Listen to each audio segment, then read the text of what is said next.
سامعین کرام السلام علیکم ورحمۃ اللہ وبرکاتہ. الحمد للہ وکفی والصلاۃ والسلام علی سیدنا محمد المصطفی وعلى آله وأصحابه الذين سعدوا بمعارج الحق والهدى وخلفاء ساداتنا أبي بكر الصديق الأكبر وعمر الفاروق الأعظم وعثمان ذي النورين وأسد الله الغالب علي المرتضى وابنه الإمام حسن المجتبى وصبته الإمام حسين الشهيد دافع الكرب والبلاء وأمهما سيدة النساء فاطمة الزهراء وابنه عبد القادر سيدنا غوث الورى وسراج أمة أبي حنيفة إمام أئمة الهدى وإمام أهل سنته مجدد الأعظم لدينه وشريعته سيدنا أحمد رضا وابن الشيخ المفتي الأعظم مصطفى رضا وجميع أهل السنة وجماعة دائما أبدا أبدا. أما بعد فأعوذ بالله من الشيطان الرجيم. بسم الله الرحمن الرحيم. لقد كان في قصصهم عبرة لأولي الألباب. صدق الله مولانا العظيم وصدق رسوله النبي الأمين المكين الكريم. بارگاہ رسول والے رسول میں درود پاک کی امتحان پیش کریں.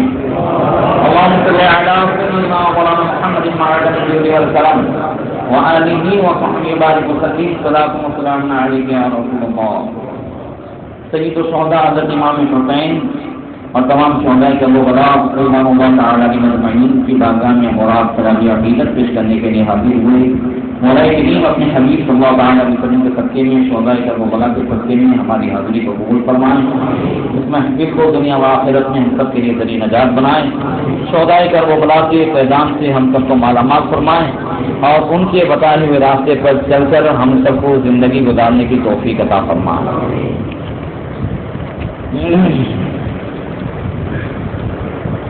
حضرات گزشتہ کل گفتگو جہاں سے چھوٹی تھی حضرت سیف اللہ مخدوم خدا کی تلوار حضرت خالد بن ولید رضی اللہ تعالیٰ عنہ سبحان اللہ کسی ماننے والے نے اللہ کی تلوار یہ لقب نہیں دیا ہے. مصطفیٰ جان رحمت نے یہ لقب عطا فرمایا. حضرت سیدنا خالد بن ولید رضی اللہ تعالیٰ عنہ نے دونوں دمشق کے سرداروں کو گرفتار کرنے کے بعد اور دونوں سے تنہا تنہا مقابلہ فرمایا اور دونوں ایک سے ایک بہادر تھے.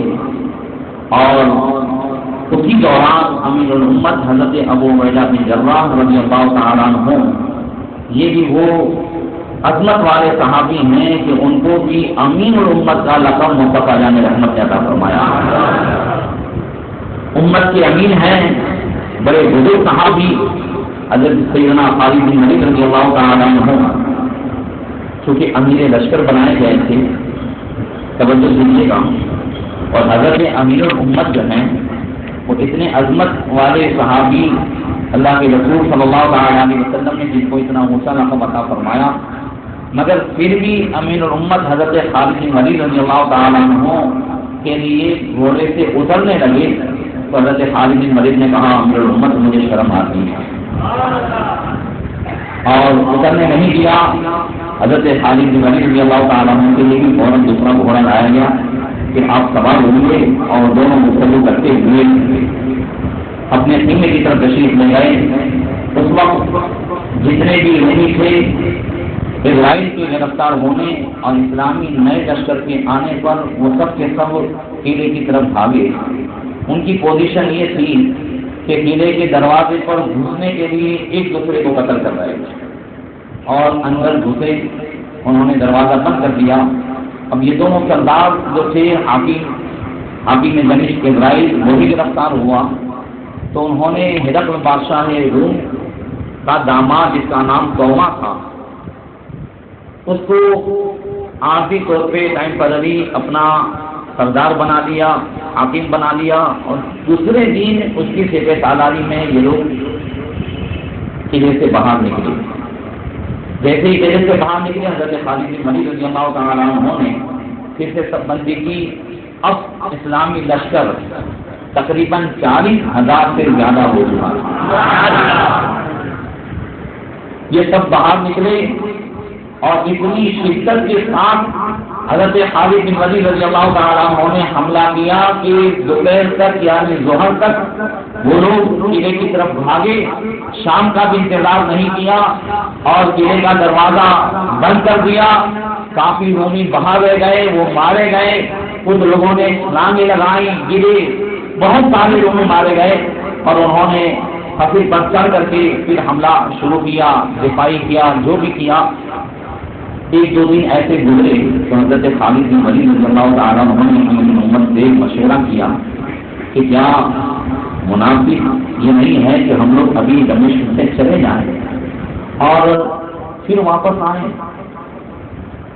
میں نے سنا ہے کہ ہرقل بادشاہ روم اجنبی کے مقام پر بہت بڑی فوج تیار کر رہا ہے، یعنی بہت زیادہ لشکر بھیج رہا ہے اور وہاں ان کا ارادہ ہے کہ مسلمانوں کے ساتھ ایک آخری لڑائی ہو جائے۔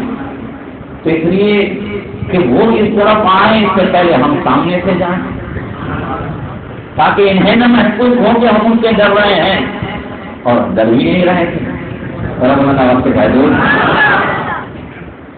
جو خدا سے ڈرتا ہے وہ کسی سے نہیں ڈرتا۔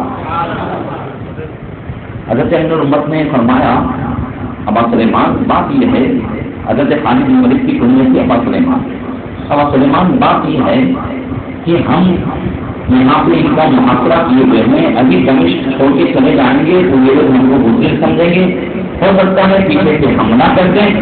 اس وجہ سے ہم جتنا ہو سکے محاصرہ سخت کریں اور انہیں عاجز کر دیں کہ یا تو یہ صلح کر لیں یعنی جزیہ دے کر کے، یا تو پھر یہ لوگ باہر آئیں لڑنے کے لیے۔ انہوں نے دروازہ بند کر دیا تھا، اوپر سے وہ لوگ تیر پھینکتے تھے، کبھی پتھر پھینکتے تھے، اس طریقے سے یہ لڑائی شروع کی۔ دمشق کے کئی دروازے تھے، اس میں باب الشرقی پر حضرت خالد بن ولید تھے، باب جابیہ پر حضرت امین الامت ابو عبیدہ بن جراح تھے۔ ادھر دمشق والوں نے کسی بھی صورت میں ہرقل بادشاہ روم کو دونوں سرداروں کی گرفتاری اور توما کو عارضی طور پر ٹیمپرری سردار بنانا اور مزید کو مدد کے لیے لشکر بھیج، یہ سب لکھ کر کے بھیج دیا۔ حضرت خالد بن ولید رضی اللہ تعالیٰ عنہ کو یاد آیا کہ وہ دونوں جو قید میں پڑے تھے ان کو بلایا۔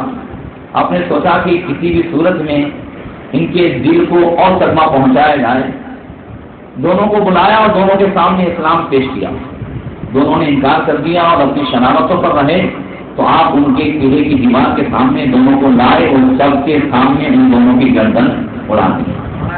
یہ خبر بھی ہرقل بادشاہ روم تک پہنچائی گئی۔ یہ خبر پڑھ کر کے ہرقل رونے لگا اور اس نے کہا میں نے پہلے ہی سے عیسائیوں کو سمجھایا تھا کہ مسلمانوں سے مناسب طور پر صلح کر لو، کہ مجھے خود معلوم ہے، اور میں آپ کو یہ بھی بتا دوں کہ ہرقل بھی اگلی کتابوں کا عالم تھا۔ اس کا لمبا قصہ بخاری شریف میں جو ہے پہلی حدیث نہیں بلکہ تیسری شاید حدیث میں بہت لمبا قصہ اس کا بیان کیا گیا ہے بخاری شریف میں۔ اور ہرقل بادشاہ روم نے حضور کو یہ کہلوایا تھا کہ اگر مجھے اپنی سلطنت اور حکومت کا ڈر نہ ہوتا تو میں آپ کے پاس آتا اور آپ کے وضو کے دھون کو پی کر کے میں اپنے لیے بہت ہی احترام کا سبب سمجھتا۔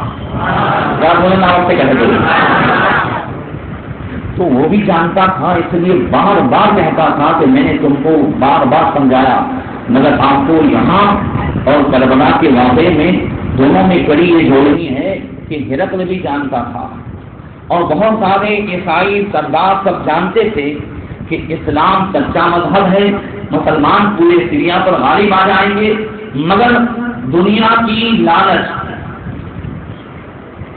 حکومت کی لالچ اور کرسی کی لالچ انہیں جو ہے حق کا ساتھ دینے سے روکتی تھی۔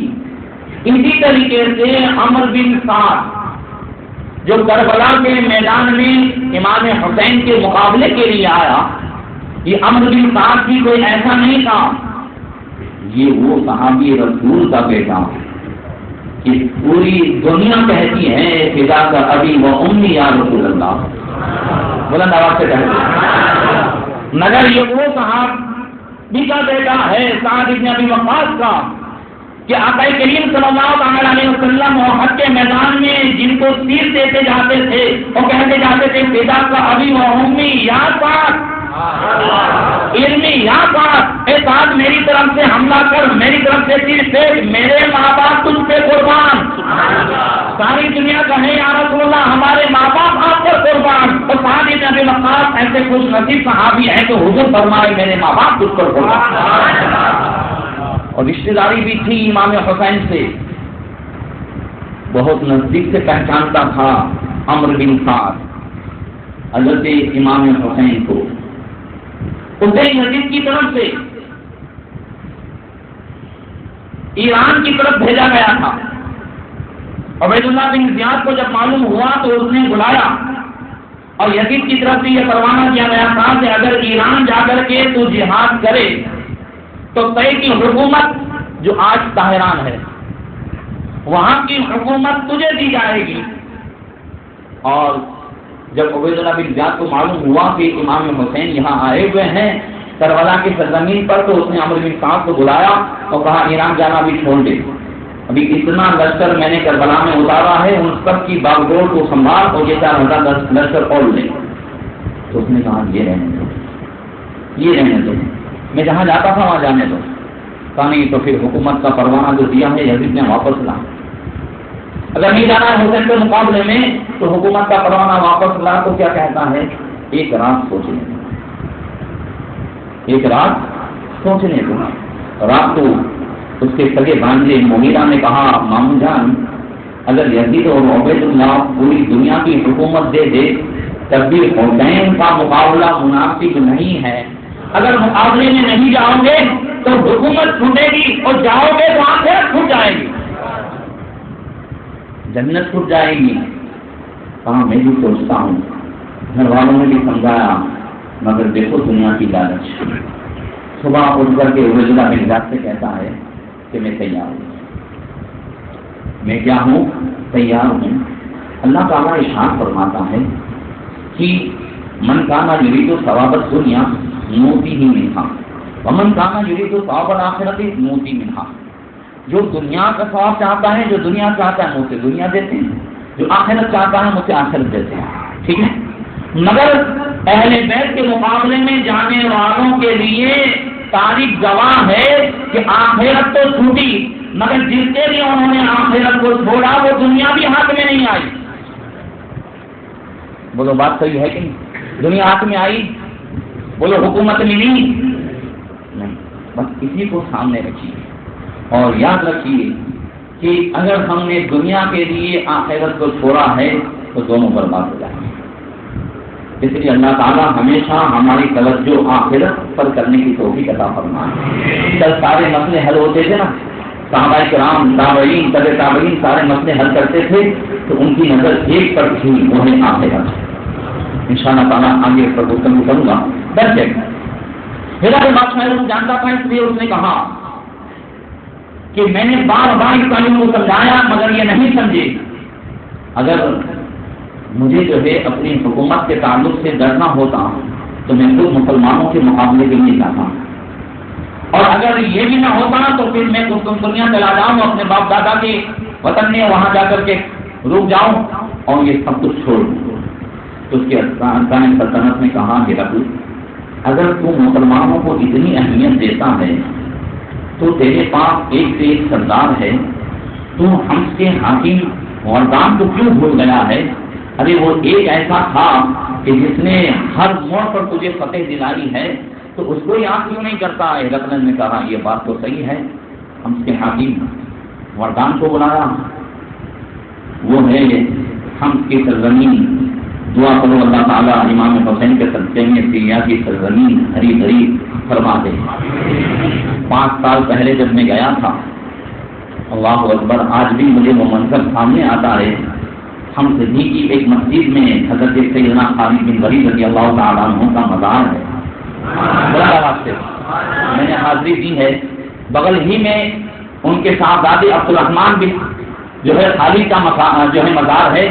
ادھر مسجد کے اس سائڈ لیفٹ سائڈ جو ہے وہ حضرت سیدنا عبداللہ ابن عمر کا مزار ہے۔ اور سیدنا خالد بن ولید رضی اللہ تعالیٰ عنہ کی قبر شریف کے بغل میں اتنی بڑی تلوار آج بھی رکھی ہوئی ہے جس میں سیف اللہ خالد بن ولید لکھا ہوا تھا، اور ایک اوپر تلوار جو ہے لٹکائی گئی تھی۔ اللہ تعالیٰ ان وہابیوں کو، سلفیوں کو اور آیت کے نام سے جو بھی آج، کیونکہ دروازہ تو وہابیوں نے کھولا ہے نا بھائی، مزاروں کے گرانے کا دروازہ تو انہوں نے کھولا۔ اللہ تعالیٰ ان سب کو غارت کرے، بزرگان دین، شہدائے کرام، شہدائے کربلا کے صدقے میں اللہ تعالیٰ سنیت کا بول بالا فرمائے، اور پھر سے ہر طرف اہل سنت کا بول بالا ہو۔ سریا کی سرزمین 5 سال پہلے جب میں گیا تھا تو ایسا محسوس ہوتا تھا، وہ لوگ بھی کہتے تھے کہ دوسری جگہ سب کچھ ہے، ہمارے یہاں کچھ بھی نہیں ہے، مگر دوسرے سال جب میں گیا تو پھر دمشق ہی کے مزارات میں حاضری ہو سکی اور ہم پہ پابندی ہو گئی۔ وہاں کہا گیا کہ اب وہاں پہ بھی بمباری چل رہی ہے۔ حضرت خالد بن ولید رضی اللہ تعالیٰ عنہ کے مزار کو بھی نقصان کیا گیا ہے، اور آپ نے بہت ساری کلپیں دیکھی ہیں۔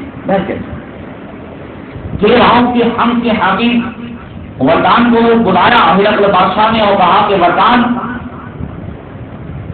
تو ہی ایک ہے کہ تجھ پر میری نظر ہے، تو مسلمانوں کے مقابلے میں جا۔ وردان نے کہا تم نے بہت دیر کر دی، کہا اب بھی جا۔ کہا مجھے کیا ملے گا؟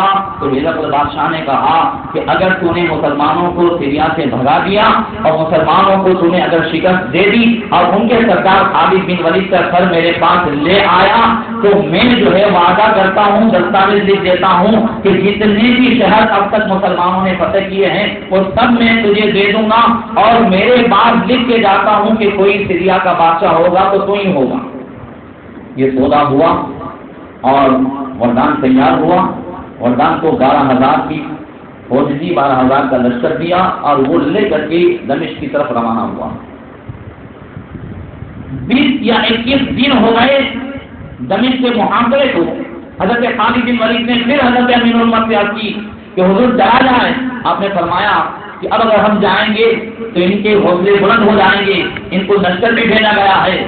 21ویں دن کیا دیکھا کہ دمشق کے سارے قلعے والے قلعے کی فصیل پر چڑھ کر کے خوب تالیاں بجا رہے ہیں، خوب ناچ رہے ہیں، اور خوب خوشیوں کا اظہار کر رہے ہیں، اور بہتے لہیلا جو مقام تھا اس کی طرف اشارے کر رہے ہیں۔ حضرت خالد بن ولید نے فوراً ایک جو ہے صحابی کو بھیجا، معلوم کرو وہاں سے کیا معاملہ ہے۔ وہ گئے، وہ واپس آئے، کہا ایک زوردار لشکر آ رہا ہے، خطرناک لشکر آ رہا ہے، ان کی تعداد صحیح معلوم نہیں ہے۔ حضرت خالد بن ولید نے لا حول ولا قوت الا باللہ العلی العظیم پڑھا اور فوراً امیر الامت کے پاس آئے، کہا آپ اجازت دو تو میں جاؤں۔ آپ نے فرمایا تم اپنی جگہ پر رہو، کسی ایسے کو تلاش ہو کہ جو ایک چھوٹا سا لشکر لے کر کے جائے، کیونکہ تعداد معلوم نہیں تھی، اس لیے وہ جائیں اور جا کر کے ان کو وہیں جنگ کے مصروف رکھیں تاکہ یہ پورا لشکر یہاں دمشق والوں کی مدد کے لیے نہ آ سکے۔ تو حضرت خالد بن ولید کہتے ہیں ایک صحابی کا نام مجھے معلوم ہے جن کو بھیج سکتا ہوں گا، کون؟ کہا ضرار بن اسود۔ ان کے باپ بھی حضور کے ساتھ جو ہے لڑ کر کے شہید ہوئے، وہ صحابی کا نام مجھے معلوم ہے۔ حضرت امیر الامت نے کہا واقعی وہ بہادر ہیں، بہادر باپ کے بیٹے ہیں، کہا ان کو بھیجا جائے۔ فوراً جو ہے ان کو بلایا حضرت خالد بن ولید نے اور کہا اس لشکر کو تمہیں روکنا ہے اور انہیں جنگ میں مصروف کرنا ہے، انہیں یہاں سے بھگانا ہے۔ حضرت ضرار نے کہا اگر آپ اجازت دیں تو میں تنہا کافی ہوں۔ کہا اکبر کے بیٹے مجھے معلوم ہے تم تنہا کافی ہو، مگر رب بھی تو فرماتا ہے ولا تلقوا بأيديكم إلى التهلكة، جان بوجھ کر کے اپنے آپ کو ہلاکت میں نہ ڈالو۔ ہمارے پاس اتنا بڑا لشکر ہے، زیادہ نہیں، 500 کو ساتھ میں لے کر کے جاؤ۔ حضرت رافع بن عمر عطائی اور ایسے کئی صحابہ کو ساتھ میں دیا گیا اور آپ لے کر کے چلے۔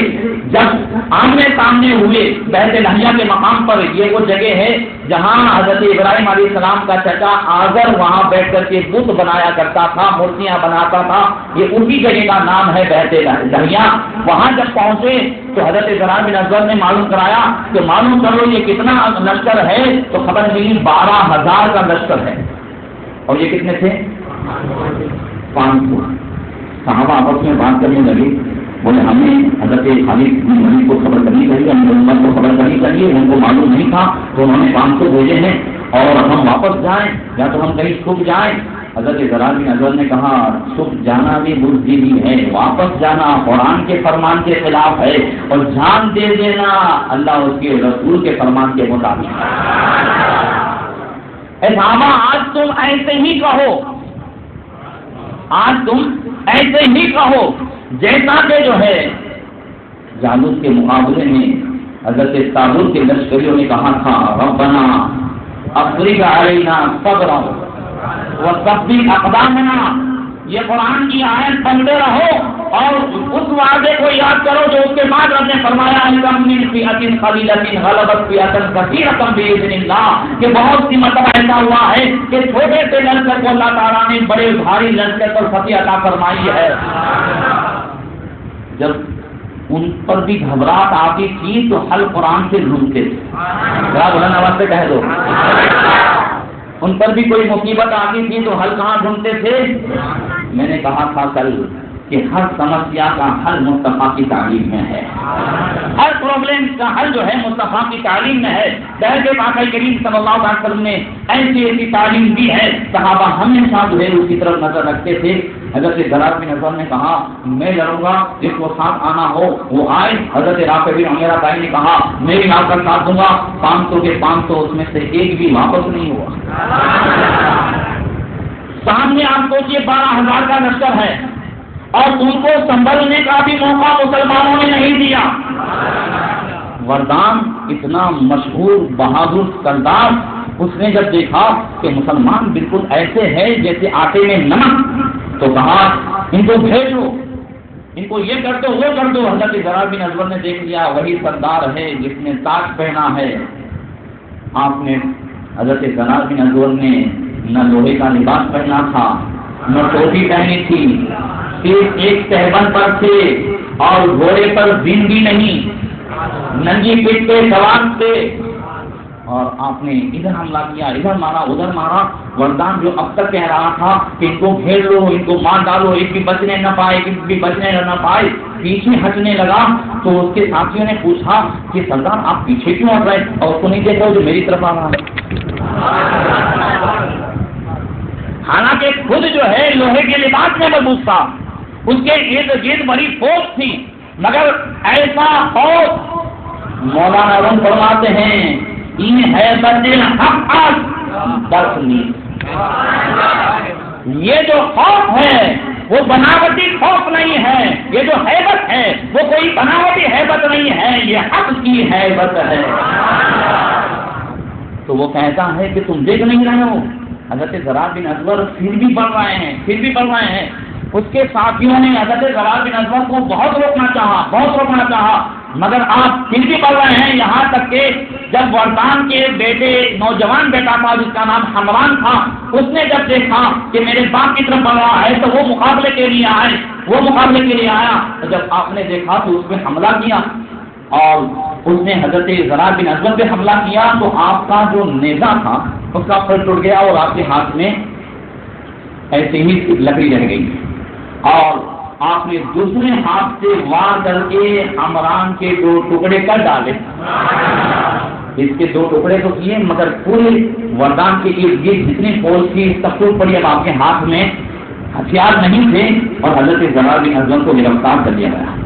ادھر صحابی دوڑے, گھوڑا انہوں نے جیسے ہی لشکر دیکھا پیچھے پلٹایا. حضرت خالد بن ولید کو جا کر کے پوری خبر دی کہ جو ہے حال یہ ہے, حضرت زرار بن ازور نے حملہ تو کر دیا ہے, مگر ابھی خبر یہ بھی ملی ہے کہ وہ بھی گرفتار ہو گئے ہیں.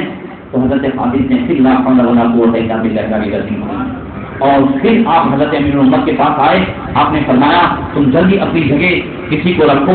آپ نے حضرت منصور بن مسروق کو اپنی جگہ رکھا اور 1000 کا لشکر لے کر کے آپ چلے. 1000 کا لشکر لے کر کے پیچھے آپ نے ایک اور صحابی کو اس طریقے سے یہ حضرات چلے اور حضرت امیر امت بھی ساتھ ساتھ جو ہے پیچھے ہو لیے.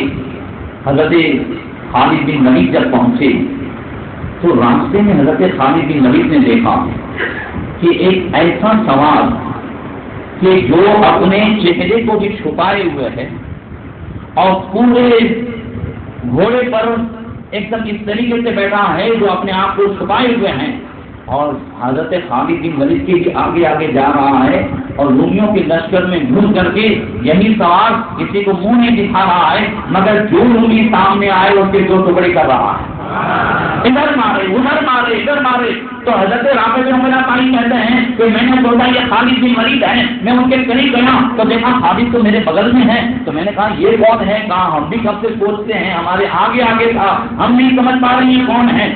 سب نے جو ہے ان سے کوشش کی کہ آپ اپنا چہرہ دکھاؤ کون ہے، چہرہ دکھاؤ کون ہے، تو وہ ہٹنے لگے۔ سب نے کہا حضرت خالد سے بتاؤ تو صحیح، ان کو پوچھو یہ کون ہے۔ حضرت خالد نے کہا اے اللہ کے مددگار بتا تو صحیح کون ہے، تو وہ اور چھوٹنے لگے، کہا نہیں تم بتاؤ۔ تو اندر سے لیڈیز کی آواز آئی۔ کس کی آواز آئی؟ کہا اے امیر لشکر، میں نے نافرمانی کرتے ہوئے نہیں، بلکہ میں چونکہ میدان کی نہیں ہوں مگر ہاں پھر بھی آئی ہوں، تو مجھے پتا چلا کہ میرے بھائی کو رومیوں نے گرفتار کر لیا ہے، تو میں زرار بن ازور کی بہن خولا بنت ازور ہوں۔ ذرا بلند آواز سے کہہ دو اور بلند آواز سے کہہ دو۔ چلتی وہ عورتیں نہیں تھیں، انشاءاللہ آگے پھر بتاتا ہوں کہ تعلق سے۔ انہوں نے اتنے رومیوں کو قتل کیا کہ رومی ان کو دیکھتے تھے بھاگتے چلے جاتے تھے۔ کہتے ہیں کہ پھر وہ غائب ہو گئی اور پھر ادھر ادھر مار کر کے وہ ایک ہی ان کی نگاہ ڈھونڈ رہی تھی کہ میرا بھائی کہاں ہے، میرا بھائی کہاں ہے، سب سے پوچھتی جا رہی تھی، رجزیاں شاخ بنتی جا رہی تھی۔ اتنے میں حضرت خالد بن ولید رضی اللہ تعالیٰ عنہ کے لشکر کی آمد کی وجہ سے کچھ تو رومی بھاگنے لگے اور کچھ رومی حضرت خالد کی طرف آئے اور لکون لکون امان امان کہہ کر کے چلانے لگے۔ تو آپ نے کہا کہ ان کو امان دو، ان کو امان دی گئی۔ آپ نے کہا کیا معاملہ ہے؟ کہا ہمارا ارادہ تم سے کوئی لڑنے کا نہیں تھا، ہم تو وردان کے ساتھ جو ہے وہ آ گئے تھے اور ہم اس کے رہنے والے، ہم شہری ہیں، ہم امان چاہتے ہیں، ہم اب لڑیں گے نہیں، ہم صلح کریں گے تم جس طریقے سے کہو گے۔ حضرت خالد نے فرمایا صلح کی بات بعد میں کریں گے، پہلے ہم کو یہ بتاؤ کہ ہمارے اس نوجوان کو جس کو وردان نے جو ہے قید کیا ہے، گرفتار کیا ہے، وہ کہاں ہے؟ بلند آواز سے وہ کہاں ہے؟ تو انہوں نے کہا کہ وردان نے ان کو جو ہے حمص کی طرف بھیج دیا ہے، تو سپاہیوں کی جرمٹ میں انہیں لے جایا گیا ہے۔ وردان کا خیال ہے کہ تم سے لڑائی ختم ہونے کے بعد جو ہے ہرقل بادشاہ روم کے سامنے پیش کرے گا اور بہت بڑا انعام حاصل کرے گا۔ کس طرح گئے ہیں؟ کہا یہ وادی الحیات کی طرف گئے ہوئے ہیں۔ حضرت خالد بن ولید نے فوراً حضرت رافع بن عمر طائی سے کہا سو سوال دو اور جلدی اس طرف پہنچو۔ حضرت خولا نے کہا اے امیر لشکر، اگر اجازت ہو تو میں بھی ساتھ بولوں؟ پردے سے ہیں مکمل تو سے حضرت خولا، کہا ازور کی بیٹی تم بھی ساتھ بولو، اللہ تعالیٰ تمہیں اجر عظیم عطا فرمائے، اللہ تعالیٰ بھائی و بہن کی اسی محبت سب کو عطا فرمائے۔ پہلے وہ بھی ساتھ بولی اور آگے پہنچے تو حضرت رافع بن عمر طائی نے زمین کے انداز کو دیکھ کے کہا کہ گھاٹی میں چھپ جاؤ، ابھی تک یہاں سے کوئی لشکر گزرا نہیں ہے۔ کبھی کبھی تو یہ لوگ وہ تھے کہ اونٹ کی مینگنی توڑ کر کے بتاتے تھے کہ یہ کہاں کا اونٹ ہے، مکہ کا ہے یا مدینہ کا ہے، لشکر کہاں سے گزرا ہے، کون سا گزرا ہے، وہ لوگ تو کبھی کبھی تو زمین سن کے بتا دیتے تھے۔ اللہ تعالیٰ نے انہیں وہ خوبیاں عطا فرمائی تھی۔ بلکہ حضرت رافع بن عمر طائی نے سو کا لشکر چھپا دیا۔ تھوڑی دیر کے بعد آواز آئی حضرت زرار کی جو اشعار پڑھ رہے تھے اور ایک سے ایک بارگاہ رسالت میں استغاثہ پیش کر رہے تھے۔ فوراً حضرت خولا آواز پہچان گئی اور زور سے چلا کر کے کہتی ہے بھائی اللہ کی مدد آ گئی ہے۔ اور ان سب نے آن کی آن میں ان 100 رومیوں کو ختم کیا اور حضرت زرار بن ازور کو آبادی کے ساتھ چھڑا دیا، کوئی ایک بھی نہیں بچا۔ ابھی یہ لوگ اس طرف بڑھ رہے تھے دمشق کی طرف کہ کیا دیکھا کہ بہتے دہیا کی طرف سے لوگ بھاگ کے آ رہے ہیں، رومی بھاگ کے آ رہے ہیں۔ ان سے پوچھا کیا ہے؟ کہا مت پوچھو کیا ہے، بس حضرت خالد بن ولید رضی اللہ تعالیٰ عنہ کے لشکر نے ایسا پیچھا کیا کہ سب سے آگے بھاگنے والا وردان تھا۔ اور یہ لشکر بھاگ نکلا. یہ 12 کے 12,000 لشکر میں تقریباً 3,000 رومی مارے گئے. کتنے بقیہ سب ادھر ادھر بھاگ گئے. حضرت سیدنا خالد بن ولید رضی اللہ تعالیٰ عنہ حضرت ابو عبیدہ بن جراح کے پاس آئے. پھر یہ لوگ دمشق کے پاس آئے. ادھر دمشق کے پاس آئے تو پھر آپ کے پاس یہ خبر آئی کہ اجنادی کے میدان میں بہت بڑا لشکر جمع ہوا. ادھر یہ ہوا کہ وردان کے تعلق سے ساری خبر ہرقل بادشاہ کو پہنچی. تو اس نے ہرقل بادشاہ نے وردان کو خط لکھا اور کہا تیری بزدلی اور تو جو بڑی بڑی ہانپ کے گیا تھا, تم پر میں نے جو بھروسہ کیا تھا, اور تجھے ایک جو ہے چند ہی لشکریوں نے شکست دی, مگر تیرے بیٹے کی موت نے تجھے جو صدمہ پہنچایا ہے تو مزید میں زیادہ صدمہ پہنچانا نہیں چاہتا. اس وجہ سے ابھی تجھے ایک چانس اور دیتا ہوں کہ میں نے اجنادین کے میدان میں 90,000 کا لشکر مقرر کیا ہے. اپنے بقیہ بھگوڑوں کو لے کر وہیں پہنچ اور ان سب کا سردار بھی میں تجھے ہی بناتا ہوں. اگر پھر بھی تو نے ان عربوں کو بھگا دیا تو میں اپنے وعدے پر قائم ہوں. وردان خوش ہو گیا اور وہ اجنادین کے میدان میں پہنچا. حضرت خالد بن ولید کو جب یہ خبر ملی تو آپ نے امیر المومنین سے کہا اب اگر ہم یہاں زیادہ روکیں گے تو اب بہتر نہیں ہے, اس لیے کہ اب اجنادین کے میدان میں اتنا بڑا لشکر ہے اور کہیں ایسا نہ ہو کہ یہ سب کے سب یہاں آ جائے تو ہم ادھر دمشق والے اور ادھر یہ لشکری ہم دونوں کے بیچ میں آ جائیں گے. کہا تمہارا بھی کہنا صحیح ہے, اب ہم یہاں سے چلیں. دمشق کا محاصرہ چھوڑ کر کے جب یہ حضرات جانے لگی, حضرت امیر المومنین نے کہا ابا سلیمان جتنے بھی اسلامی لشکر پورے سیریا میں ارد گرد الگ الگ پھیلا ہوا ہے سب کو اجنادین میں جمع کرو. آپ نے سب کو خط لکھا اور یہاں سے روانہ ہونے لگی. حضرت خالد بن ولید نے کہا امیر المومنین میں پیچھے رہتا ہوں ہمارے سامان اور عورتوں اور بچوں کے ساتھ اور آپ آگے رہیے. کہا نہیں میں پیچھے رہتا ہوں, آگے تم اس لیے رہو کہ اگر وردان اپنے لشکریوں کے ساتھ آ گیا تو تم حملہ کرنے میں کامیاب رہو گے. آپ نے کہا ٹھیک ہے میں آپ کی نافرمانی نہیں کروں گا, آپ آگے آگے رہیں. حضرت امیر المومنین 1,000 سپاہیوں کے ساتھ عورتوں بچوں اور تمام سامان جتنا تھا گلے اناج سب کے ساتھ 40-45,000 ہم 40-45 آدمی سفر کرتے ہیں تو اتنا سامان ہوتا ہے. تو یہ 40-45,000 اور ہر جگہ فتح پاتے جاتے تھے, اتنا ہی مال بڑھتا جا رہا تھا. لہٰذا یہ سب جو ہے لے کر کے حضرت امیر المومنین 1,000 سپاہیوں کو لے کر پیچھے رہے. ادھر دمشق والوں نے جب دیکھا تو خود تالیاں بجانے لگے کہ مسلمان گئے. دمشق میں ایک بہت بڑا حکیم تھا, اگلی کتابوں کا عالم تھا جس کا نام بولس تھا. بولس کو کچھ لوگوں نے جا کر کے کہا کہ تم اگر ہمارا ساتھ دے تو ہم پیچھے سے مسلمانوں پہ حملہ کرے. تو پہلے تو وہ انکار کرتا رہا, کہا بھائی میں تو گرجا گھر کا آدمی ہوں, میں پادری ہوں, مجھے اس سے کوئی مطلب نہیں. کہا نہیں تو ہمارا ساتھ دے. اس نے کہا ٹھیک ہے میں کوشش کرتا ہوں. گھر میں گیا تو اس کی بیوی نے کہا میں نے خطرناک خواب دیکھا ہے تیرے تعلق سے, تو یہاں سے جا مت. مگر اس نے کہا تو مسلمانوں کا خوف تیرے دل میں بیٹھ گیا ہے. ارے میں ابھی جاؤں گا اور ان کے سردار خالد بن ولید کا سر لے کر کے آؤں گا اور ان کا جو دوسرا سردار ہے زرار بن اسود اس کو تیرا غلام بنا کر کے آؤں گا. کہا پوری بچ کے نہیں آئے گا, ایسا میں نے خواب میں دیکھا ہے. تو کیا سردار لائے؟ تو اس نے تماچا مارا.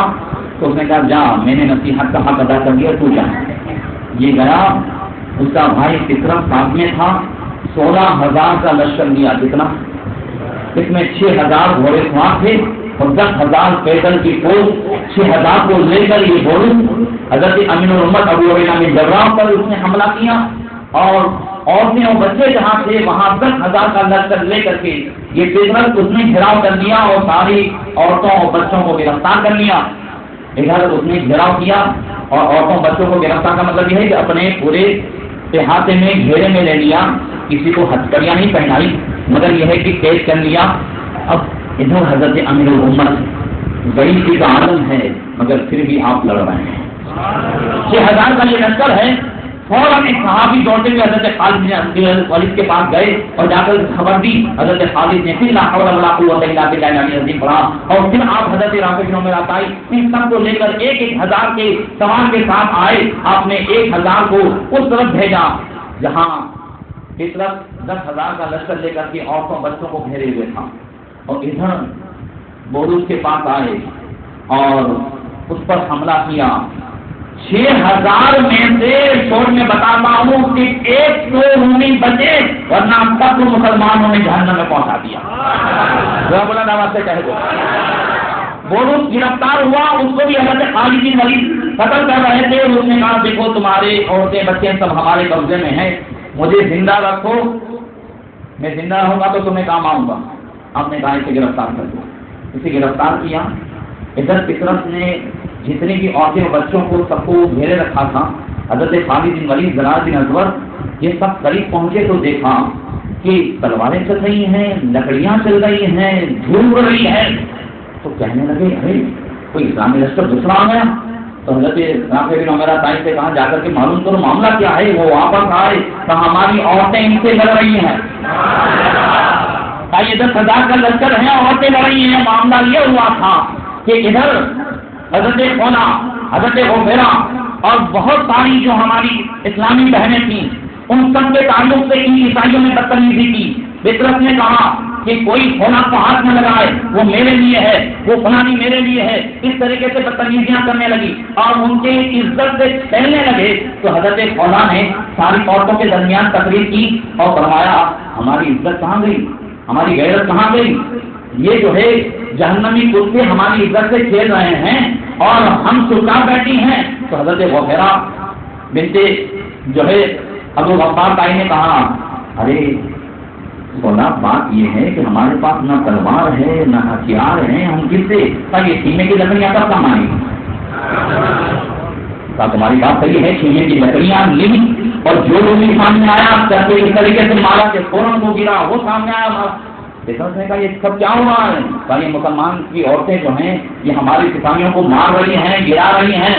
یہاں تک کہ حضرت غفیرہ نے 19 رومیوں کو قتل کیا. اور نواز سے کہہ دو حضرت خولا نے کتنے رومیوں کو قتل کیا. تو فطرت آگے بڑھا, کہنے لگا اے خولا میں تمہاری عزت کرتا ہوں, تمہارے لیے میں نے وہ سوچ کے رکھا ہے جو بڑی بڑی عیسائی عورتیں تمنا کیا کرتی تھی مگر ان کو دیکھنے کو نہیں ملا ہے, وہ تمہارے لیے سوچ کے رکھا ہے. حضرت خولا جواب دیتی ہے کان کھول کے سنو اور گھر جا کر کے ماں بہنوں کو بھی بتاؤ کل کی ہماری بہن کیا جواب دیتی. کہا تو جو سوچ رہا ہے تو تم میرے تعلق سے بھی سوچ لے کہ میں نے تیرے تعلق سے کیا سوچا ہے. میں نے تیرے تعلق سے یہ سوچا ہے کہ میں اپنے یہاں بکریوں اور سوروں کا رکھوال بنانے کے لیے بھی تجھے نہیں رکھ سکتی ہوں. مولانا نواز سے تو کہہ دو وہ ہماری ماں بہنیں تھیں جنہوں نے اپنی عزت اور اپنی عصمت کی ایسی حفاظت کی ہے. کل بھی وہ عورتیں چاہتی تھیں. اور اگلی لڑائی میں حضرت سیدنا خالد بن ولید نے کہا تھا حضرت غفیرہ سے کہ دیکھو کوئی بھی مسلمان بھاگتا ہوا نظر آئے تو اس کو روکنا اور تم ہمیشہ دھیان رکھنا کہ کوئی دشمن اس طرف آئے تو پھر وہ زندہ نہ بچے. کہا یہ امیر لشکر ہماری تمنا تو یہ ہے کہ آپ اجازت دو تو ہم آگے آگے لڑیں. ذرا بولنا کل ماں بہنوں کی تمنا تھی کہ وہ بھی مردوں کی طرح رہیں, وہ بھی مردوں کی طرح مردوں کے مقابلے کندھے سے کندھا ملا کر کے چلیں مگر کس میں. ہاں میں آپ کو بتاؤں حضرت اسماء بنت یزید انصاریہ رضی اللہ تعالیٰ عنہا حضور کے پاس آتی ہیں اور کہتی ہیں یا رسول اللہ تمام عورتوں کی طرف سے ایک پیغام لے کر کے آئی ہوں. کیا بات ہے اسماء؟ کہا عورتیں کہتی ہیں کہ کیا عورتوں کا رب الگ ہے اور مردوں کا رب الگ ہے؟ فرمایا دونوں کا ایک ہے. دونوں کے نبی الگ ہیں؟ فرمایا ایک ہے. قرآن کتاب الگ ہے؟ کہا ایک ہے. کہا دونوں کا جو ہے دونوں کی جزا الگ الگ ہے؟ کہا نہیں دونوں کی جزا بھی جنت ایک ہی ہے. کہا کہ مرد جو ہے جہاد میں جا کے ثواب کمائے اور ہم پیچھے رہیں. مرد قاضی بن کر کے ثواب کمائے ہم پیچھے رہیں. مرد جنازے میں شریک ہو کر کے ثواب کمائے ہم پیچھے رہیں. ذرا بلند آواز سے کہہ دو مردوں کو یہ سب جو ہے ثواب ملے, وہ امام بنے اور ثواب کمائے اور ہم پیچھے رہیں. یہ سب ثواب ہمیں کیوں نہیں؟ اللہ اکبر. آقا کریم مسکرائے, صحابہ سے کہتے ہیں مجھے نہیں لگتا ہے کہ اس سے بھی اچھا آخرت کے تعلق سے کسی نے سوال کیا ہو. اور حضرت انس بن مالک کہتے ہیں یہ دونوں حدیث سبھی میں سناتا ہوں, حقیقت میں لطف بھی ملتا ہے اور دل بھی اندر سے تڑپتا ہے. ہماری ساری ماں بہنوں کی نیکیاں ان کے ایک سوال سے قربان, ان کے ایک جذبے پہ قربان, ان کے ایک حوصلے پہ قربان. حضرت انس کہتے ہیں قلنا النساء یا رسول اللہ ذهب الرجال بالفضل في الجهاد وهل لنا من اعمالنا شيء نبلغ به فضل الجهاد. یا رسول اللہ مرد جہاد کر کے ثواب میں ہم سے آگے بڑھ گئے تو کیا ہمارے اعمال میں سے کچھ عمل ایسے ہیں کہ ہمیں بھی جہاد کا ثواب ملے؟ مطلب یہ ہے کہ کل عورتیں یہ چاہتی تھی جیسے آج کی عورتیں یہ چاہ رہی ہیں, اب کچھ ہمارے دشمن بھی عورتوں کو ایسا ذہن دے رہے ہیں. مگر آج کی عورتیں جینس کا پینٹ پہن کر کے برابری کرنا چاہتی ہیں, بائک چلا کر کے برابری کرنا چاہتی ہیں, جوب میں اپنی بے عزتیاں کرا کر کے برابری کرنا چاہتی ہیں. آج کی عورتیں بے پردہ ہو کر ناچ کر ان پد میں مردوں کی برابری چاہ رہی ہیں, اور کل ماں بہنیں برابری چاہ رہی تھی تو آخرت کے ثواب کے حساب سے برابری چاہ رہی تھی, وہ نیک اعمال کے حساب سے برابری چاہ رہی تھی. وہ فاستبقوا الخیرات کی تفصیل بنی ہوئی تھی جو رب نے فرمایا نیکیوں میں ایک دوسرے سے آگے بڑھو. ان کی تمنائیں تھی جو نیکیوں کے تعلق سے تھی, ان کی تمنائیں تھی جو آخرت کے تعلق سے تھی. بہر کے حضرت انس کہتے ہیں حضور نے فرمایا نعم محنت الہدافنا کہ بیتھا تبلغ به فضل الجہاد. اے عورتوں تم گھر میں کام کاج کرو, اللہ تعالیٰ تمہیں اسی کام کے بدلے میں جہاد کے برابر ثواب عطا فرمائے گا. اگر آپ خالی سبحان اللہ نہ کہہ کر کے اس میں یہ بھی ایک نقطہ لے کر کے جاؤ, اجازت ایک نقطہ دوں, اگر آپ اس کو ذہن میں دل و دماغ میں بٹھا لیں تو انشاءاللہ تعالیٰ کل میں نے جو دعویٰ کیا تھا کہ ساری سمسیاؤں کا حل مصطفیٰ کی تعلیم میں ہے, وہ یہ ہے کہ اگر آج ہماری بیٹیاں فریاد کرتی ہے کہ جو ہے سسرال میں زیادہ کام ہے, شوہر کے یہاں زیادہ کام ہے, وہ جو ہے نا کام کاج کے تعلق سے فریادیں ہوتی کہ نہیں ہوتی ہیں؟ ہوتی ہیں. اب یہ فریادیں ہوتی ہیں تو اگر ہم اپنی ان عورتوں کو آخرت یاد دلائیں, ذرا بلند آواز سے کہہ دو, ان سے کہیں کہ روز تم جہاد کا ثواب کہاں سے لاؤ گی. اور حضور نے فرمایا خدمتوں کے زوجتوں کے صدقہ تم, تیرا اپنے شوہر کی خدمت کرنا بھی صدقے کے برابر ثواب ہے. کی مثال ایسے ہی ہے کہ سرکار اعلیٰ حضرت نے فرمایا, ایک دن سب بیٹھے ہوئے تھے تو اعلیٰ حضرت فرماتے ہیں کہ کیا ماحول بن گیا ہے کہ کسی کو پیسہ دو قرض کے طور پر تو واپس دینے کا کوئی نام ہی نہیں لیتا. آج کی بات نہیں ہے, 150 سال پہلے کی بات ہے. اعلیٰ حضرت فرماتے ہیں اور فرماتے ہیں کہ فقیر کے بھی 1500 روپئے ادھر ادھر قرض میں دیے ہوئے ہیں, امید بھی ایسی ہے کہ واپس نہیں آئیں گے. 150 سال پہلے 1500 روپئے اعلیٰ حضرت کے قرض میں دیے ہوئے ہیں. میں یہ بتانا چاہتا ہوں کہ ہماری نظر دنیا پہ ہے اور ہمارے بزرگوں کی نظر آخرت پر ہے, حدیث پر, تعلیمات رسول پر. تو لوگوں نے کہا حضور جب آپ کو یہ یقین ہے کہ پیسے واپس نہیں آئیں گے تو معاف کیوں نہیں کر دیتے؟ بات سیدھی ہے نا. آپ نے فرمایا معاف تو کر دیتا, مگر حدیث پاک میں ہے کہ جس کو قرض دیا جائے اور واپس نہ دے سکے تو اتنی مہلت روز بڑھا دی جائے تو اللہ تعالیٰ اتنا روپیہ صدقہ کرنے کا روز ثواب عطا فرماتا ہے. امام احمد اللہ فرماتے ہیں روزانہ 1500 روپئے میں کہاں سے لاؤ صدقہ کرنے کے لیے؟ حدیث رسول کی تعلیمات کی روشنی میں روز مدت بڑھاتے رہتا ہو 1500 روپئے کا صدقے کا ثواب اپنے نامہ اعمال میں پاتے رہتا.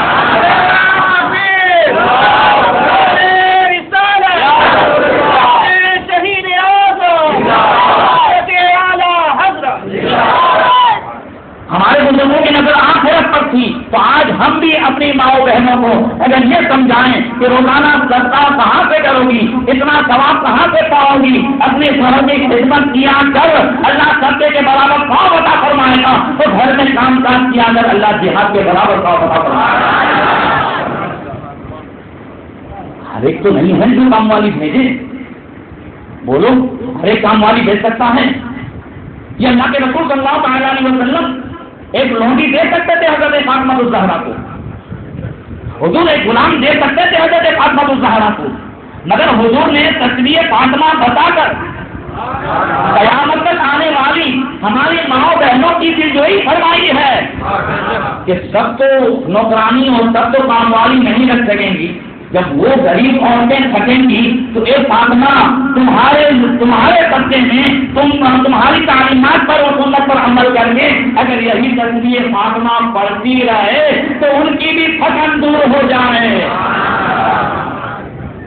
یہ جو 33 مرتبہ سبحان اللہ، 33 مرتبہ الحمدللہ، 34 مرتبہ اللہ اکبر، حضرت مولا کائنات اس کا فائدہ بتاتے ہیں، مولا کائنات فائدہ بتاتے ہیں، فرماتے ہیں میں روزانہ پڑھتا ہوں، یہاں تک کہ جنگ صفین اور جنگ جمل ان سب کے موقع پر بھی تو میں ایسا تھکتا تھا، اس کے باوجود بھی کبھی اس کو پڑھے بغیر نہیں سویا، تو مولا کائنات فرماتے ہیں میں محسوس کرتا تھا کہ میں پڑھ کر کے تسبیح فاطمہ پڑھ کر کے سو رہا ہوں تو کوئی ارد گرد نہیں ہے، مگر محسوس ہو رہا ہے کہ کوئی میرے ہاتھ پہ دبا رہا ہے، سماج ختم دور ہو جائے۔ تو آخرت پر ان سب کی نظر تھی، بولو کس پہ نظر تھی؟ آخرت پہ۔ تو حضرت اسماء بنت حضرت اسماء بنت یزید انصاریہ رحمۃ اللہ تعالی علیہا، چلے ان کے تعلق سے بتا دوں، وہ حدیث ادھوری رہ جائے گی، آپ کو یاد نہیں دلاتے مگر میں یاد کر لیتا ہوں میں نے کیا چھوڑا ہے، تو دعا کو رہے یہ سلسلہ قائم رہے۔ اور کبھی کبھی میں غلطی سے بول جاتا ہوں میں اللہ تعالیٰ میں سے بچائے، اللہ ہر ایک کو میں سے بچائے، یہ میں بڑی خطرناک ہے جو ہے، استغفر اللہ معاف فرمائے۔ بس اللہ تعالیٰ اعلیٰ حضرت فرماتے ہیں دل رضا دل کو جو بنانا تھا جلوہ گائے حبیب، تو پیارے یہ قید خودی سے رہیدہ ہونا تھا۔ فرماتے ہیں اے احمد رضا اگر اس دل کو حضور کی جلوہ گاہ بنانا ہے تو خود ہی سے نکل جا، میں سے نکل جا، میں سے نکل جائے تو تیرا سینہ مصطفیٰ کی یاد کے مدینہ بن جائے، محبت کا مدینہ بن جائے، بہت ہے۔ تو اب یہ کہا تھا کہ حضرت اسماء سے سرکار نے فرمایا کہ اسماء عورتوں کو خبر دے دو، یہ دوسری بشارت ہے، عورتوں کو خبر دے دو کہ کیا کچھ کام ایسے نہیں ہیں کہ عورتیں جب حمل سے ہوں تو 9 مہینے تک اللہ تعالیٰ روزانہ دن میں اسے روزہ نفل روزہ رکھنے اور رات میں پوری رات نوافل پڑھنے کا ثواب عطا فرماتا ہے، اور جب بچہ جنتی ہے تو ایک ایک جھٹکے پر اللہ تبارک و تعالیٰ ایک ایک جان کے بچانے اور ایک ایک غلام کے آزاد کرنے کا ثواب عطا فرماتا ہے، اور جب کبھی وہ بچے کو دودھ پلاتی ہے تو ایک ایک چوٹی پر اللہ تعالیٰ ایک ایک نیکی عطا فرماتا ہے، اور جب کبھی بچے کی وجہ سے پوری رات جگ جاتی ہے تو اللہ تعالیٰ بنی اسماعیل میں کوئی غلام ہو ان کو آزاد کرنے کے برابر ثواب عطا فرماتا ہے۔ تو بولو یہ کام کوئی مرد تھوڑی کر سکتا ہے؟ اور جبریل زمین آئے اور یہ آیت نازل ہوئی نصیب مما ترک الوالدان، حضرت اجازت نصیب کہ مردوں کے لیے وہ ہے جو مردوں نے کمایا اور عورتوں کے لیے وہ ہے جو عورت کمائے۔ ولا تتمنوا ما فضل الله بعضكم على بعض، اللہ تعالیٰ نے تمہیں ایک دوسرے کو جو فضیلت دی ہے اس کی تمنائیں نہ کرو۔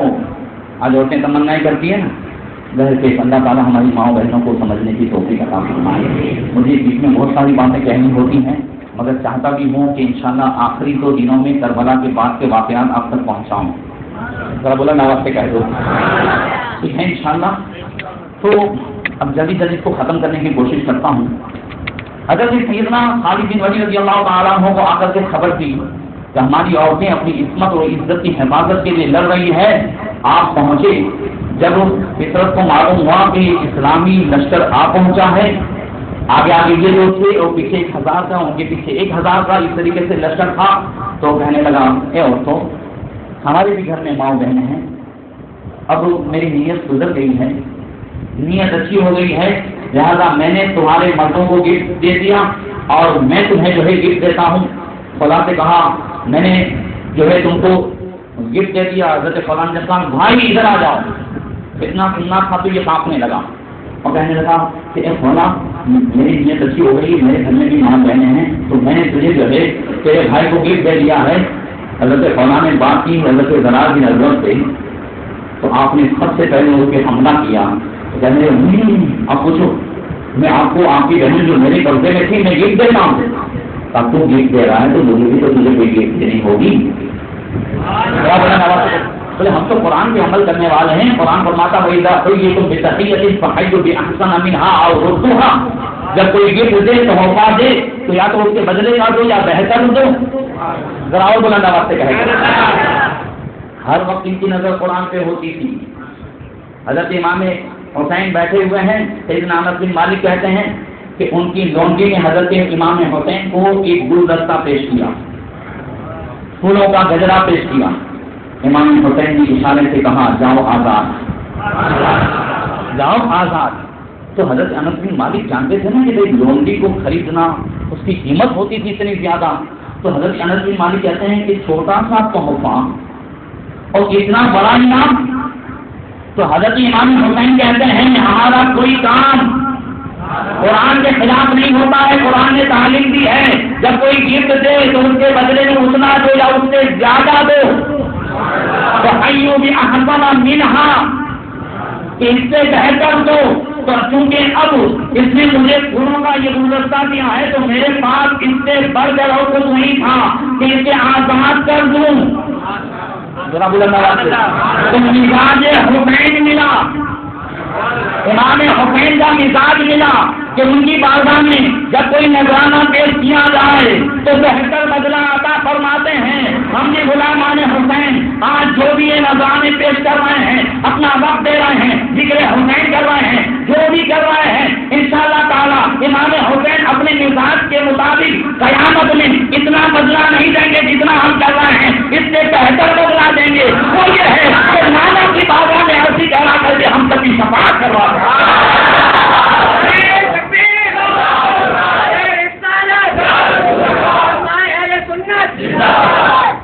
سبحان اللہ۔ اللہ تعالیٰ ذکر حسین کے سچے میں مولا کریم حضور کی شفاعت نصیب فرمائے۔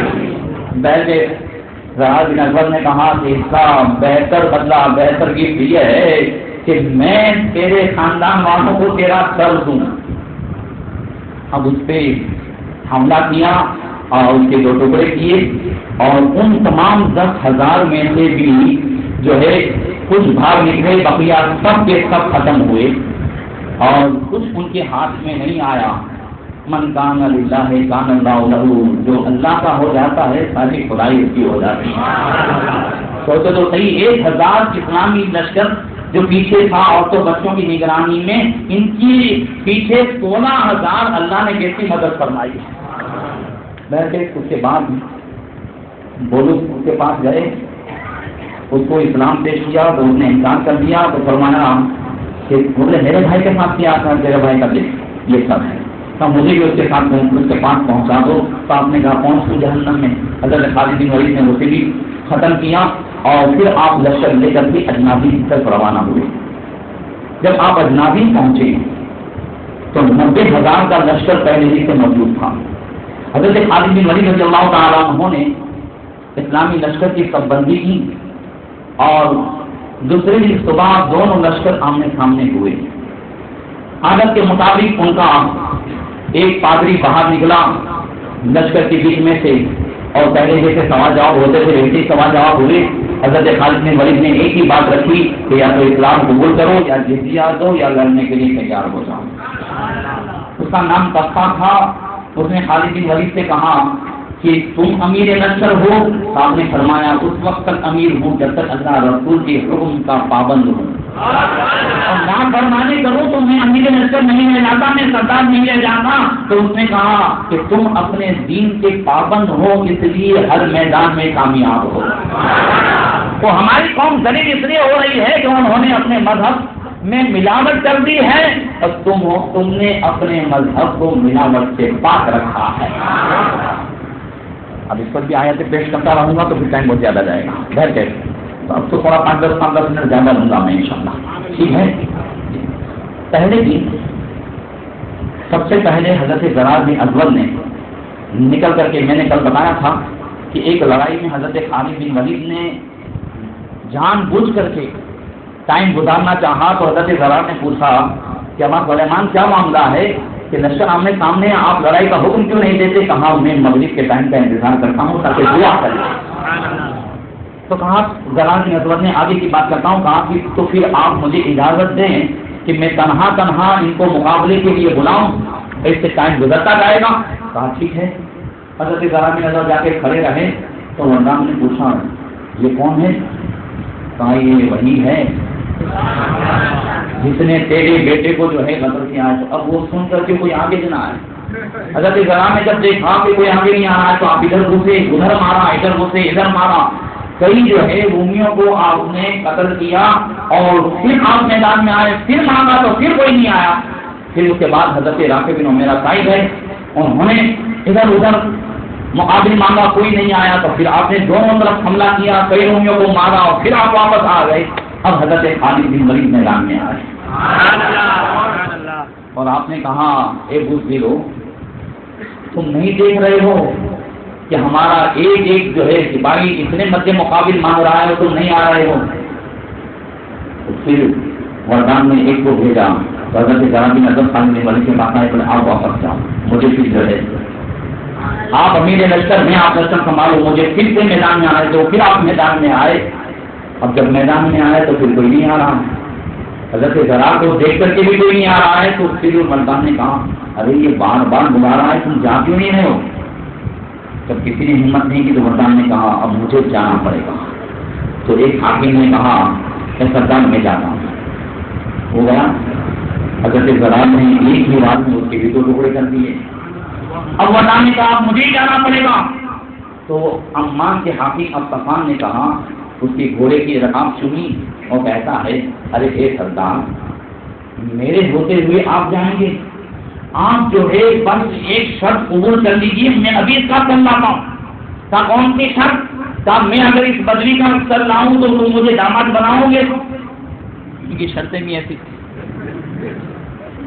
اس نے کہا دیکھ یہاں جتنے بھی ہرقل کے بڑے بڑے لوگ ہیں ان سب کو میں گواہ بناتا ہوں، تجھے داماد بناؤں گا، اپنا نائب بناؤں گا، اس کا سر لا۔ ابطفان گیا مقابلے کے لیے حضرت زرار بن ازول کے۔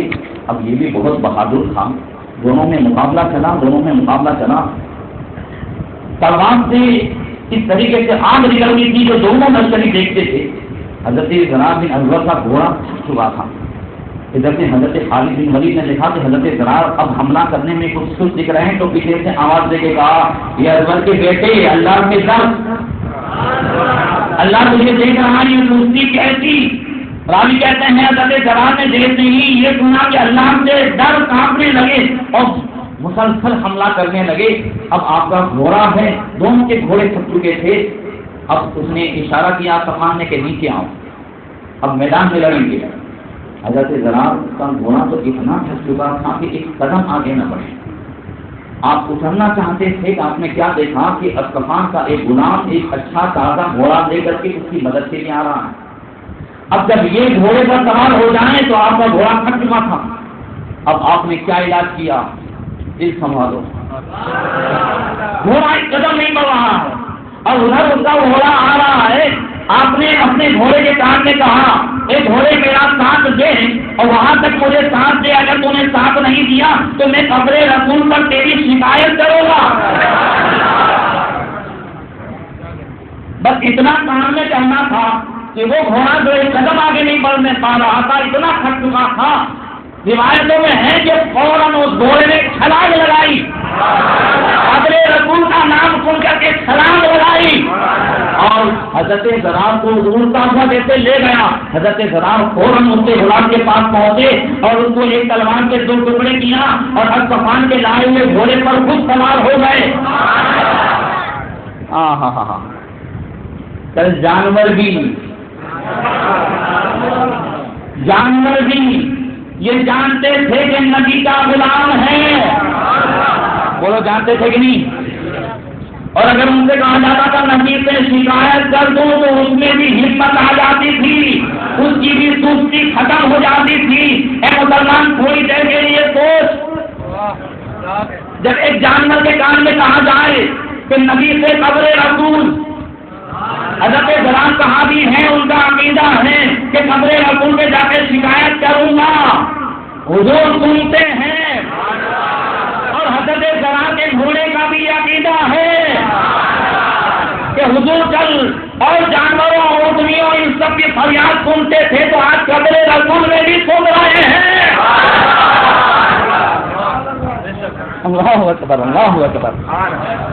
اپنے مولا کی ہے بس شان عظیم، جانور بھی کرے جن کی تعظیم، سن کرتے ہیں ادب سے تسلیم، اور پیڑ سجدے میں گرا کرتے ہیں۔ ہاں یہی کرتی ہے چڑیاں فریاد، ہاں یہی چاہتی ہے ہرنی داد، اسی در پہ سودرانے ناساد گلے رنجو عنا کرتے ہیں۔ سبحان اللہ، کہہ دو بلند آواز سے۔ ہاں ہاں ہاں، یہ ہیں وہ جانور جو جانتے ہیں کہ رسول اللہ کون ہیں، اور یہ بھی جانتے ہیں کہ آل رسول کون ہے۔ ذرا اجازت ہو تو ایک واقعہ اور سنا دوں۔ حضرت سیدنا امام حسین ہے، چھوٹی سی عمر ہے، اور حضرت مولا کائنات حضور کے ساتھ تشریف لے گئے ہیں ایک جنگ میں۔ حضرت امام حسین کچھ مدینہ کے جنگلوں کی طرف گئے اور شام تک واپس نہیں آئے، تو حضرت فاطمہ الزہرا بار بار گھر سے نکلتی اور امام حسین کو دیکھتی، ادھر ادھر دیکھتی، پھر گھر میں آ جاتی۔ شام کو امام حسن کو بھیجا کہ بھائی جا کر کے بیٹا جا کر کے دیکھو تمہارے بھائی حسین کا کیا ہوا۔ حضرت امام حسن ادھر ادھر چلانے لگے، بھائی حسین کہاں ہو، بھائی حسین کہاں ہو، ایک ماں کی آنکھوں کے چین کہاں ہو، مگر کہیں سے جب جواب نہیں ملا تو مدینہ کی طرف جانے والا جو جنگل تھا، مدینہ میں جو جنگل تھا اس کی طرف آپ گئے تو ایک ہرنی بہت تیزی سے دوڑتے ہوئے جا رہی تھی۔ امام حسن نے اسے پکارا، چھوٹی سی عمر ہے، کامیاب گبیروں ہر رائے سے اپنی حسینہ کہ ہرن تو نے میرے بھائی حسین کو دیکھا ہے، سوچو تو صحیح، تو نے میرے بھائی حسین کو دیکھا ہے۔ وہ ہرن رک گیا، حکم نعم اخذہ صالح ورفعہ الیہودی وقفاؤ فی بیتی۔ ہرن نے عربی زبان میں فصیح زبان میں کہا ہاں میں نے دیکھا ہے، اس سے صالح نے رفع یہودی امام حسین کو اٹھا کر کے لے گیا ہے، اس گھر میں چھپا دیا ہے۔ امام حسن جانتے تھے صالح نے رفع یہودی کون ہے، سیدھے اس کے گھر گئے، کنڈی کھٹکھٹائی، یہودی باہر نکل، صالح باہر نکلا، کہا کیا بات ہے، کہا میرے بھائی کو میرے حوالے کر، ورنہ اپنی ماں سے کہوں گا تو بد دعا کرے گی تو روئے زمین پر کوئی یہودی چلتا نہیں ملے گا۔ خط پٹا گیا اور کہتا ہے صاحب دادے تمہاری ماں کون؟ کہا جنتی عورتوں کی سردار جنت فاطمہ الزہرا شہزادی کون ہے؟ کہا تمہارے باپ، کہا ابو الحسن فاتح خیبر شکن علی بن ابی طالب، کہا نانا کون؟ کہا قومین سے سردار محمد رسول اللہ۔ صالح نے رفع یہودی اتنا متاثر ہوا، اندر گیا، حضرت امام حسین کو پیار سے لایا اور سب سے پہلے کچھ انعام تحفہ دینے کے ساتھ ساتھ حضرت امام حسن سے کہتا ہے صاحبزادے بھائی کو بعد میں دوں گا، پہلے اپنے آپ کو دے رہا ہوں، ہاتھ بڑھاؤ تاکہ کلمہ پڑھ کر کے مسلمان ہو جاؤ۔ اسلام قبول کیا اور عزت کے ساتھ حضرت امام حسین کو پیش کیا، کچھ بہت تحفے دیے، آپ لے کر کے گھر پہنچے۔ تھوڑی دیر کے بعد اندھیرا ہوا، صالح نے رفع یہودی حضرت فاطمہ الزہرا کے گھر پہنچا، کنڈی کھٹکھٹائی، حضرت فاطمہ باہر نکلی، صالح نے رفع یہودی کئی لوگوں کے ساتھ باہر کھڑا ہے جس میں عورتیں بچے ہیں۔ حضرت فاطمہ نے سمجھا کیا معاملہ ہے، کیا ہے، کہا صاحبزادی کو باہر نکالے۔ حضرت امام حسن باہر آئے، پیچھے امام حسین ہے، چھوٹی سی عمر ہے، کہا کیا بات ہے، کہا آپ کیا گئے، میرا یہ پورا خاندان قبیلہ یہ سب کے سب اسلام قبول کرنے کے لیے تیار ہے، یہ تو بات بگڑے چنتے کو امام حسن نے بچپنے کے عالم میں جو ہے اسلام کی دولت سے مارا۔ اللہ اکبر، بہن کے تو یہ رہا تھا، پھر فوراً حضرت زرار بن ازور اصطفان کے گھوڑے پر سوار ہوئے اور ادھر اصطفان کے مقابلے میں آئے تو اصطفان کانپنے لگا اور اس نے مدد کے لیے پکارا کہ کوئی آئے، اب کوئی مدد کے لیے آئے تو وردان نے کہا چلو، ادھر سے دم وردان سمیت 10 کے 10 چلے، اور ادھر سے حضرت خالد بن ولید نے کہا اب ہم بھی چلیں، بلند آواز سے۔ اگر حضرت خالد بن ولید اور مسلمان 10 نکلے، لشکر دور تھا، اسلامی لشکر تو دیر لگی، اور وردان اپنے 9 ساتھیوں کے ساتھ 10 سمیت آ گیا صفان کی مدد کے لیے۔ حضرت زرار بن ازور ہیں، تاریخ گواہ ہیں کہ 11 کے مقابلے میں کھڑے ہیں، مگر ذرہ برابر دل میں خوف نہیں ہے، بلکہ اس پہ حملہ کر رہے ہیں، اس پہ حملہ کر رہے ہیں، 11 کے مقابلے میں تنہا کھڑے ہیں۔ اتنے حضرت خالد آئے اور آپ نے سمجھ لیا کہ وردان سردار ہے، آپ نے اسے پکڑا، اور ادھر ایک ایک کر کے سب نے ایک کو پکڑا۔ حضرت زرار بن ازور اور صفان تو پیدل تھا، اس نے فوراً کہا کہ اب ہم کشتی کریں، دونوں میں کشتی ہونے لگی۔ تو صفان بہت مضبوط تھا، اس نے، اور حضرت زرار بن ازور جو ہے بالکل دبلے پتلے، مگر جو بازو میں قوت تھی نا،